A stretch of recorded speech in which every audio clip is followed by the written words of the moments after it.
शहर की चहल पहल से सैकड़ों मील दूर, जहां मिट्टी की महक और वीरानी का राज था, वहां एक पुराना और कच्चा सा मकान खड़ा था। यह घर नहीं, बल्कि यादों का एक कब्रिस्तान लगता था। इस घर में एक बूढ़ा चरवाहा रहता था, जिसका नाम अमन था। अमन की कमर वक्त के थप्पड़ों से झुक चुकी थी और उसकी आंखों में एक ऐसी गहरी खामोशी थी जो बोलती कम और रोती ज्यादा थी। अमन अकेला नहीं था। उसके साथ उसकी वफादार बीवी तुबा और उनका 6 साल का मासूम बेटा अरहम रहते थे। अमन का दिन सूरज निकलने से पहले शुरू होता। मैं पुरानी तस्बीह हाथ में लेता और अपनी भेड़ बकरियों को लेकर निकल जाता। लेकिन इस रोज मर्रा के सफर में एक मकाम ऐसा आता जहां पहुंचकर अमन के कदम जम जाते थे। वह मकाम एक पुरानी, अजीम, उश, शान, लेकिन अब बिल्कुल टूट फूट का शिकार हवेली थी। वह हवेली जो कभी किसी बादशाह का महल लगती होगी, आज सिर्फ मिट्टी और कांटों का ढेर थी। जब भी अमन वहां से गुजरता, उसकी आंखों से आंसू निकल आते। वह आसमान की तरफ देखकर ठंडी आह भरता और कहता, या रब, किसी दुश्मन को भी ऐसी अजियत न देना कि उसका बसता बसाया घर यूं उजड़ जाए। अरहम अब बड़ा हो रहा था।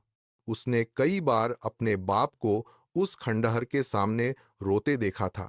एक दिन अरहम ने अमन का हाथ पकड़कर पूछा, बाबा, ये घर इतना बड़ा है, लेकिन यहाँ कोई रहता क्यों नहीं? इसकी दीवारों पर खून के निशान जैसे धब्बे क्यों हैं? अमन का दिल डूब गया।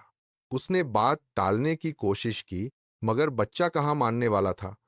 कुछ दिन बाद अमन की तबीयत बिगड़ गई। उसे शदीद बुखार ने घेर लिया। तुबा ने दिन रात खिदमत की, मगर अमन को लग रहा था कि अब उसका आखिरी वक्त करीब है। उसने एक रात अरहम को अपने पास बुलाया। चिराग की रोशनी मध्यम थी। अमन ने कांपते हाथों से अरहम का चेहरा चूमा और बोला, बेटा, आज मैं तुम्हें उस स्याह रात की कहानी सुनाऊंगा जिसने एक शहजादे को चरवाहा बना दिया। बेटा अरहम, वो खंडहर जो तुम देखते हो, वो कोई मामूली जगह नहीं थी। वो हमारे खानदान की गैरत और शान थी। मेरे वालिद यानी तुम्हारे दादा सरदार हाशिम उस पूरे इलाके के बादशाह नुमा इंसान थे। अल्लाह ने उन्हें इतनी दौलत दी थी कि गिनते गिनते थक जाओ, मगर उनका दिल उस दौलत से भी बड़ा था। अमन ने आंखें बंद कर लीं। जैसे हम दो भाई थे। बड़े भाई का नाम जुबैर था। जुबैर बिल्कुल वालिद की परछाई थे, निडर, सखी और मुंसिफ। हमारी हवेली में हर वक्त मेहमानों का मेला रहता। गरीब की बेटी की शादी हो या किसी बीमार का इलाज, सरदार हाशिम का दरवाजा हमेशा खुला रहता था। हम सुकून में थे, मगर हम ये भूल गए कि दुनिया में साए से भी ज्यादा खतरनाक दुश्मन साथ रहते हैं। हमारे घर में एक शख्स था, शाकिर। वो वालिद का सबसे भरोसेमंद मुंशी था। वालिद ने उसे अपना भाई माना था। घर की तिजोरी से लेकर जमीनों के कागजात तक सब शाकिर के हाथ में था। हम उसे चाचा कहते थे, मगर उसके दिल में हसड़ ईर्ष्या का सांप पल रहा था। वो हमारी हवेली का मालिक बनना चाहता था। शाकिर ने बहुत गहरी चाल चली। उसने धीरे धीरे गांव वालों को वालिद के खिलाफ भड़काना शुरू किया। वो कहता कि हाशिम सरदार तुम्हारा खून चूस कर अपनी हवेली ऊंची कर रहा है। उसने गांव में छोटी छोटी चोरियां करवाईं और इल्जाम बड़े भाई जुबैर पर लगवा दिया।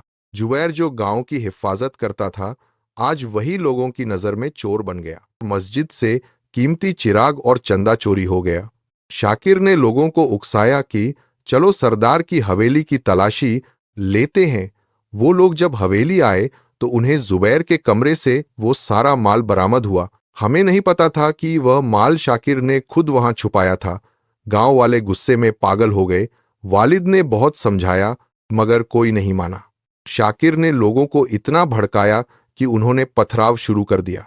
मेरा भाई जुबैर, जो शेर जैसा था, लोगों को समझाने बाहर निकला, मगर भीड़ क्राउड ने उसे घेर लिया। उन्होंने जुबैर पर डंडे और कुल्हाड़ियां चला दी। मैंने अपने हाथों से अपने भाई को तड़पते देखा।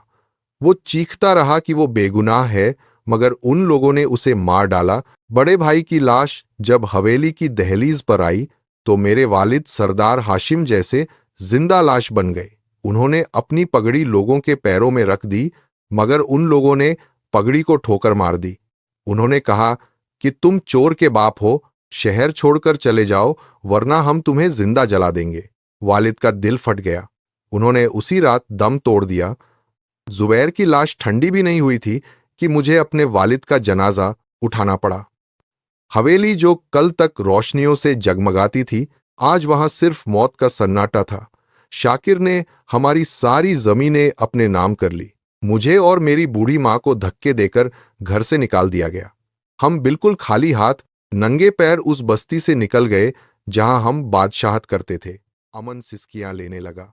अरहम का नन्हा दिल दहल गया था। अमन ने बात जारी रखी, बेटा, हम कई दिनों तक भूखे प्यासे भटकते रहे। मेरी माँ रास्ते में ही बीमार हो गई और इंतकाल कर गई। मैं अकेला रह गया।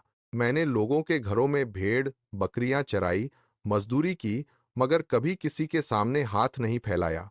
फिर मुझे तूबा मिली, जिसने इस दुख में मेरा साथ दिया। लेकिन बेटा, अल्लाह की लाठी बे आवाज होती है। हमारे जाने के बाद उस गांव पर ऐसी नहुसत छाई कि लोग तरस गए। शाकिर ने हवेली पर कब्जा तो कर लिया, मगर उसे सुकून नसीब न हुआ। उसके दोनों बेटे एक हादसे में मारे गए। उसे एक ऐसी बीमारी लगी कि उसका जिस्म सड़ने लगा। वह हवेली जहां हम रहते थे, वहां भूत प्रेत का डर बैठ गया। शाकिर जब मरने वाला था तो उसने पूरे गांव को बुलाया। उसने रोते हुए इकरार स्वीकार किया कि जुबैर बेगुनाह था। उसने बताया कि कैसे उसने साजिश रची थी। गांव वालों को जब सच मालूम हुआ तो उनके पैरों तले जमीन निकल गई। उन्होंने गुस्से में शाकिर के जिस्म को गलियों में घसीटा। उन्होंने कहा, अमन, वापस चलो, वो हवेली तुम्हारी है, वो जमीनें तुम्हारी हैं, हमें माफ कर दो। उन्होंने मुझे सोने सोना की थैलियां पेश की, मगर बेटा, मैंने उनसे क्या कहा पता है? अरहम ने पूछा। क्या कहा बाबा? अमन ने मुस्कुराकर कहा, मैंने उनसे कहा कि मुझे वो हवेली नहीं चाहिए जिसकी दीवारों में मेरे भाई का खून शामिल हो। मुझे वो जमीन नहीं चाहिए जिसने मेरे बाप का सुकून छीना हो। मैंने उनकी दौलत उन्हीं के मुंह पर मार दी। मैंने कहा कि ये चरवाही की जिंदगी मेरी उस शाही जिंदगी से बेहतर है, क्योंकि यहां कम से कम दिल में सुकून है कि हम मुंसिफ हैं, मुजलिम नहीं। ये था आज का सबक, एक छोटी सी कहानी, लेकिन जिंदगी बदलने का पैगाम।